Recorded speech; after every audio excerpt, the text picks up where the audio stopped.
out in just a moment. Yeah, as soon as the teams get loaded up, get into the lobby and everything, Mr. Bob Sparts is the person that I'm going to be keeping an eye on for sure. Try and see what he's going to be able to do for his team. And then Archie as well, who they had mentioned was a really high-ranking player. We won't mention it just yet until we actually see him in game, but he'll definitely be somebody to keep an eye out for. Yeah, those are definitely our players to watch going into this match. And of course, we got to go with our picks. Who are you taking in this matchup? Yeah, I think I'll actually go with ACU. I ACU? think Okay. That's what I'll end up saying for that. Yeah. Well, I mean, I got to go with the hometown favorites, I'm guessing. I really like SMU here. I think they've got a good shot, and I think Archie's really going to show off his skills well today. Yeah, and that'll definitely depend on teamwork. I mean, Archie, even though he's going to be such a high-rated player and everything, we'll see how much he's going to be able to carry his team exactly, depending on who the teams are able to focus and their synergy for everything. We'll definitely find out what's going to be going on. And it looks like we are getting into the maps here very shortly. We're going to be playing on Volskaya Industries. Seeing that statue right there, pointing to the sky. I've always wondered how the Mets don't get frozen off in the far distances for everything. You would think that those things would be all stiff and whatnot. The robots? Yeah, definitely. No. I mean, they know that the robots are going to be in Russia, right? So they build them like specially with the like ice armor or whatever to like make sure that they don't freeze, you know. I guess. Then why do they have that main one inside? These are questions that we must know. Yeah. I mean, where are our answers? Well, it looks like we're going to be starting with ACU on the defense here. And this first point on Volskaya can be very tough to crack. Sometimes people cap it really fast, other times people full hold, so. Yeah, Volskaya is definitely a bit interesting since you do have the flank around the left-hand side, depending on how you're looking at it. But coming out of the offensive side, if you have people with mobility who have a little bit more aerial movement, such as the Diva, maybe like the Lucio Tracer, you could triple blink up over that point. Winston's a little tricky for that jump. Make sure you don't try that without some practice in your comp games, or else people are definitely going to be mad at you. Yeah. But we'll see if we're going to see any flanks here. Pharah's typically come out on the first point since you have a bit of wide open area on the point. It's going to be a bit hard for teams to stay away from all that. But getting into the game, we are going to kick it off here. And here we go. We are seeing SMU come out of spawn now, pushing towards this choke point. They're going to be looking for some poke, looking for that first opportunity. They're going to try and take this engagement here, but this defense of ACU is not really having it right now. SMU trying to look for an opening here. So depending on the low ground, somebody's in the back, though, trying to cap as they're going to be sending somebody off to the point. Actually going to pick off Mr. Bob Sparks. Yeah, there we go. SMU pushing through, already finding their first 2 kills. Looking for more. Mercy going down low. Zarya, no shields. A big anti-nade from AEI on that Ana. Well played, and SMU going to get a very quick cap, just like we were talking about. Yeah, less than a minute here. Looks like that they are going to cap it almost instantly for that, so solid job for SMU to be able to push up into it. ACU looked like they struggled a good bit, as we're going to see a swap coming out as they try to defend on the second point. We'll see how the ultimates are going to favor SMU pushing into this. Of course, the Tracer doing a good bit of damage. Probably going to be close to that pulse bomb as they're going to push up. Having this dive comp, we'll see who they actually end up jumping on in the back line, as Reaper up there is trying to melt out the Winston, but doesn't get too much.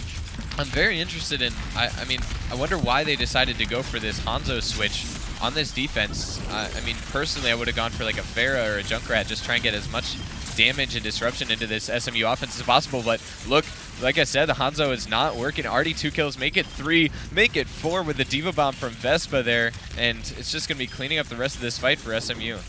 Trying to stall the game outright here. Hardcates is going to fall as the percentage tits up over 50%. We see the Winston Primal Rage popped in the back, trying to charge in with the Reinhardt, but doesn't find too much, trying to get knocked off the stage as Archie. Trying to get a cheeky little boop there from Hammer Doom, but unable to find what he was looking for. And the Earth Shatter and the Death Blossom come in for ACU. Will they be able to stabilize this? They've taken down both of SMU's healers. That was actually really impressive for them to be able to, seems, recover there at the very end.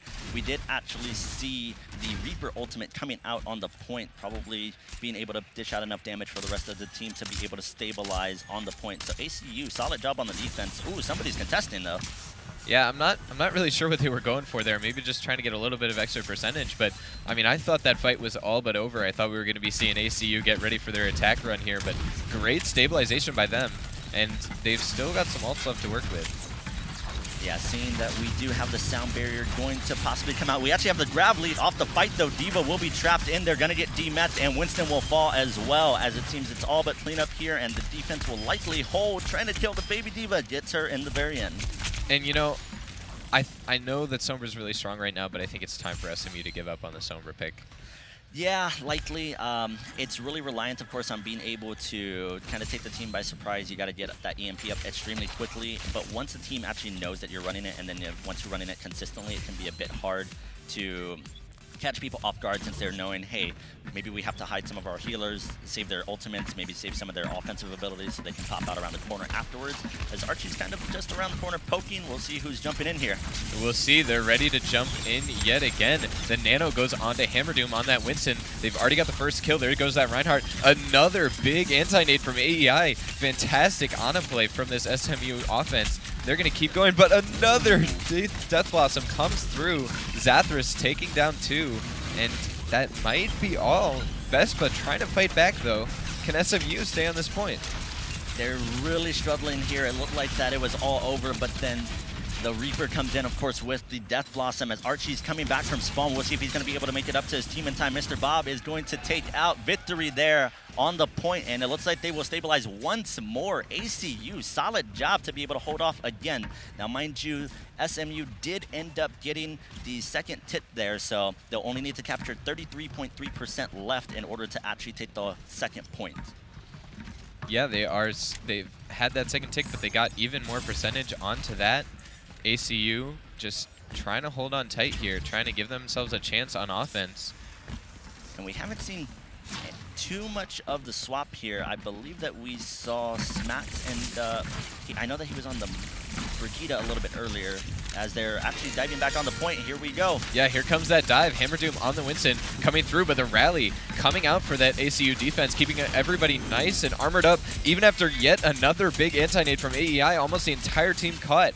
But that armor from Brigitte is so strong, keeping everybody up there. So this is such an interesting comp to me. You have the Mei and you have the Reaper. Both of these characters are going to be, of course, fairly short range for Mei to actually get off her freeze on the targets. Of course, she does have her alternate fire, which is going to be those icicles, which can go further range. But, of course, the delay, since it is a projectile, is going to be a little bit more difficult to hit. But no swaps really to counter either of those pits on the side of SMU as they're pushing up once more. We'll see if they're going to be able to finally crack this defense. There comes a pulse bomb from Archie, unable to find the kill he's looking for, though. The DMEC comes out, Brick goes down, an EMP comes out late for SMU, but I don't think it's going to be enough. Yeah, they're going to have to swap off from their pits, I feel. Not being able to crack this Reaper, of course, with him being such close range and working so well with the taints, and then being able to shred the Brigitte shield, since, of course, it's not as beefy as the Reinhardt shield. Defensive Matrix, of course, only has such a limited amount of time. Yes, especially trying to play Dive into this comp. So much close range damage, as you mentioned, and Dive loves to dive into close range and get that damage close range, and that's the risk that you take. They're going to keep running with it. Let's see if they can maybe try and find the adjustment that they're looking for, but ACU still looking nice and comfortable here. And there goes the dive from Hammerdoom, but he gets caught out by himself. No D.Va to help him, and that's a very bad loss. Here comes the Blizzard, another rally, and Vespa gonna get frozen there, unfortunately. He's just gonna try and get himself out. He is gonna be able to avoid getting staggered there, but ACU putting up a strong showing on their second point defense. Solid use of the ultimates there as well for them to throw out the Blizzard as well as the Coalescence, just to be able to utilize their ultimates extremely well. not blowing anything else with that. But we'll see how they're going to be able to craft the defense on SMU, possibly just waiting for a bit of ultimates to come up to see if they can combo that in some way. Not having a grab will be interesting to see who the pulse bomb goes onto, but here we go, hammer down, jumping yet back again, jumping in. The nano comes out, pulse bomb. Oh, the pulse bomb stuck to the Zarya, actually takes out the Moira. Vespa finds a Diva Bomb kill, but Zathras coming in with that Death Blossom takes out AEI. That's a huge kill for this ACU defense. AEI having such a big impact on that Ana. No more heals left for this SMU offense on this point. They don't have a lot of time either, so it's pretty much going to be this fight. Still not able to craft this. You have less than 40 seconds now at this point. You're going to have one final push going into the last point, which of course we saw a bit of ultimates burn. They led off with the Diva ultimate as well as with the nano boost, and then of course we saw Hammer Doom end up going in very aggressively there as well. So doesn't look like that we're going to have any swaps quite yet. We'll see what they're going to be able to do for ACU to be able to hold out here. They've done a fantastic job after losing that first point so quickly. So here we go, leading it off will likely be the Sombra and Winston. Oh, they come through with the EMP, but it gets stunned by the Brig. A huge play by Finch of Flight right there. That was, I think, another one of our people to watch out for. And Mr. Bob Sparks on that Mei, finding so many kills, but really, I mean, we saw it coming in. The camera was on it. Cryptism, perfect positioning on that Sombra, coming in, ready to get the EMP, and Finch of Flight right there for the stun. That was amazing. Good job for him to be able to realize who he needs to focus on and to be able to get that stun off and completely neutralize that EMP from the Sombra. That probably totally won them the fight, just flat out. As soon as that was gone from the equation, then ACU is just looking so good there. And now the real question is, how does SMU bounce back? That was a really long, tiring. I mean, I don't know if you guys have ever had to run into a tough .2 defense. It's really tiring. They've got to somehow avoid that tilt, avoid that negative mentality, turn it around here, try and get a good defense, and try and keep ACU from pushing onto them. So what we saw earlier was the teams blocking down at the gate. We've seen a variety of defenses maybe being up on near the main point, kind of on that, what would you say, kind of like that small shelter. Playing around Mega more than playing around shelter, I would say. Yeah, and so some teams even play up on the back archway as well to try and set up with maybe like an Orisa or a Reinhardt, just so that you can scout out where the team's going to go.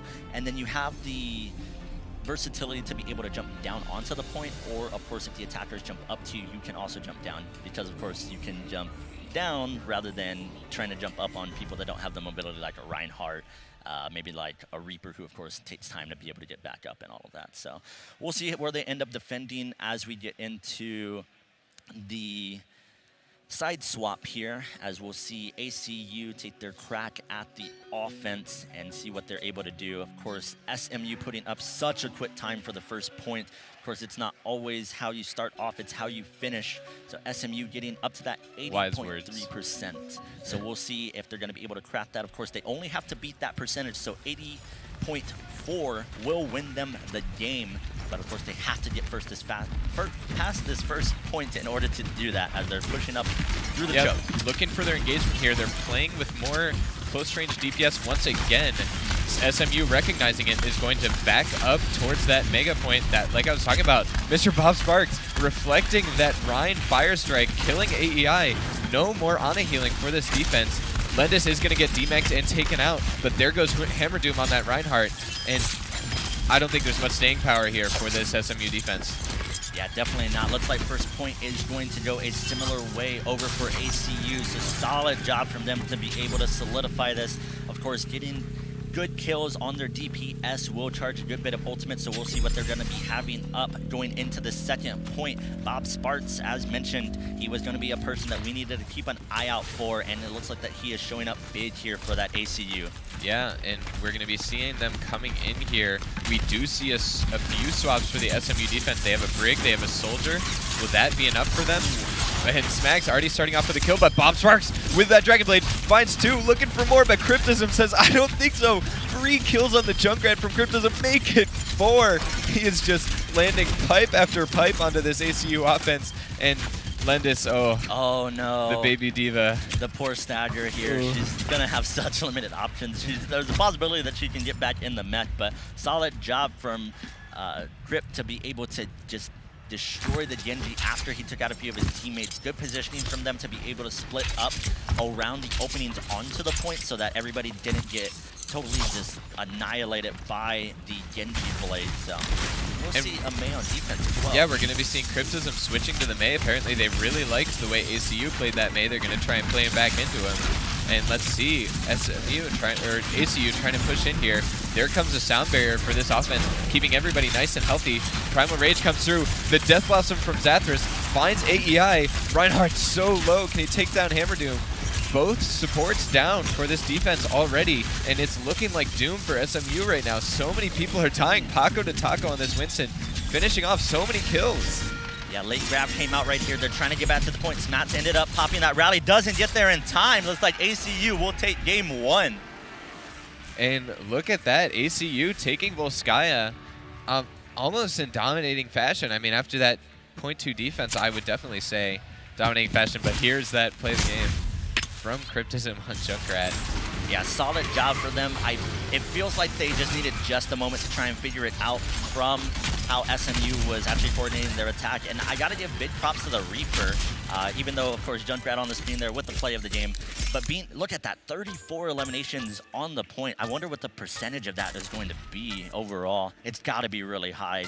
But the Reaper putting up so much work, they got to be feeling good about this going into the second map.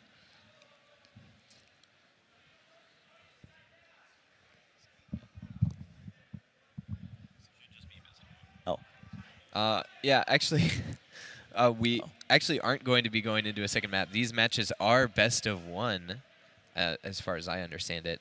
So I think ACU going to be moving on. SMU is, are they dropped? Is there somewhere else? So since there were a few games played beforehand, so Arlington in this group B would be advancing that I'm aware of, and that would mean that ACU would also be advancing, but they will be advancing with a loss. So they will actually be the second seed, which will, once we go back into more of the quarterfinals and everything else, then they will actually be playing the winners from one of the other groups. So, of course, we have 4 groups here in terms of the structure. Have Group A, B, C, and D, 4 teams in each group. So double elimination for that. So you lose twice and you are out. The first seed will play the second seed from another group. And then, yeah, that's how it's going to go, at least for the quarterfinals and then onward. So good job if you're able to make it out, of course, in your first seed. Theoretically, you're going to play a worse team in another group. Yeah, that's the idea. That is the idea, but of course, depending on how the groups are actually set up, you very well could have a killer coming out of that other group. We'll see how it works out. But again, ACU and, of course, already we knew this, Texas Arlington coming out of Group B and advancing to the next round. So good for them. SMU, unfortunately, eliminated, but they did put up a good fight. Yeah, no, still very solid job from them, giving us a long first round there. But I believe we are going to be taking it over pretty soon to Tyler, somebody that you and I are both very familiar with, who's associated with Electronic Gaming Federation.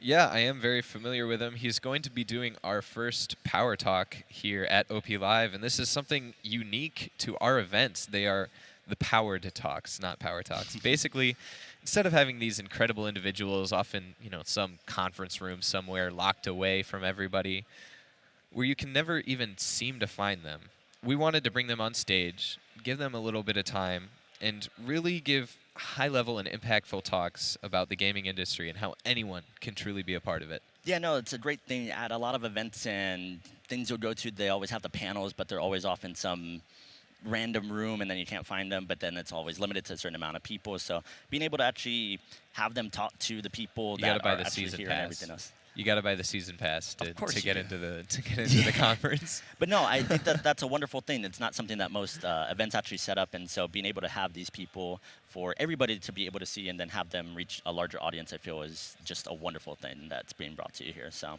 we will be getting over to him in just a second. But so we're going to take it to break right now. We will be back with Tyler, the CEO of Electronic Gaming Federation, here in just a second after we get back from this break.